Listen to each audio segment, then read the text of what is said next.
Defoe, Robinson Crusoe, Part 119,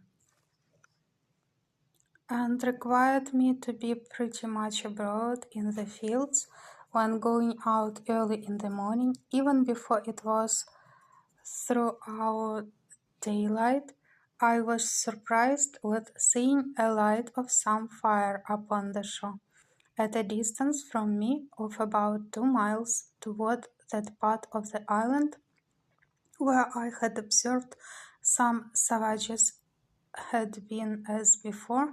and not on the other side, but to my great affliction it was on my side of the island. I was indeed terribly surprised at the sight, and stopped short within my grove, not daring to go out lest I might be surprised, and yet I had no more peace within from the apprehensions I had that if these savages in rambling over the island should find my corn standing or cut, or any of my works or improvements, they would immediately conclude that there were people in the place, and would then never rest till they had found me out. In this extremely, I went back directly to my castle, pulled up the ladder after me, and made all things without look as wild and natural as I could. Then I prepared myself within, putting myself in a posture of defence. I loaded all my cannon, as I called them, that is to say, my muskets, which were mounted upon my new fortification, and all my pistols, and resolved to defend myself to the last gasp, not forgetting seriously to commend myself to the divine protection, and earnestly to pray to God to deliver me out of the hands of the barbarians. I continued in this posture about 2 hours, and began to be impatient for intelligence abroad, for I had no spies to send out. After sitting a while longer and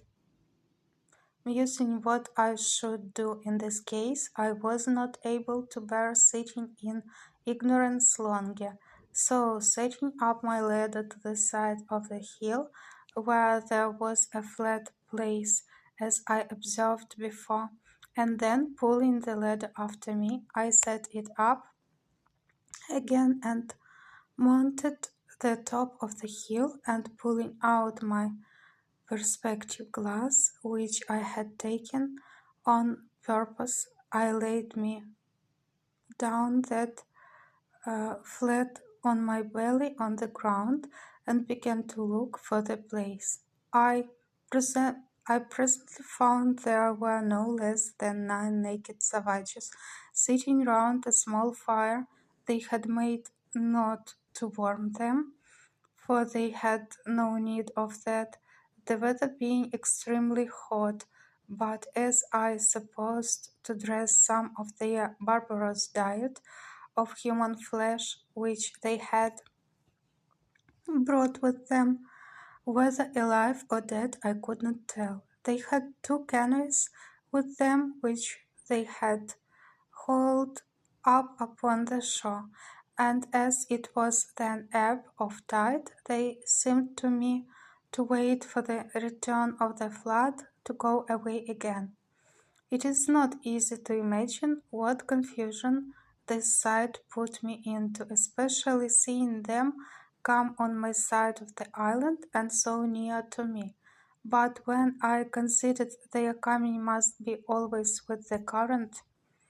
of the ebb, I began afterwards to be more sedate in my mind, being satisfied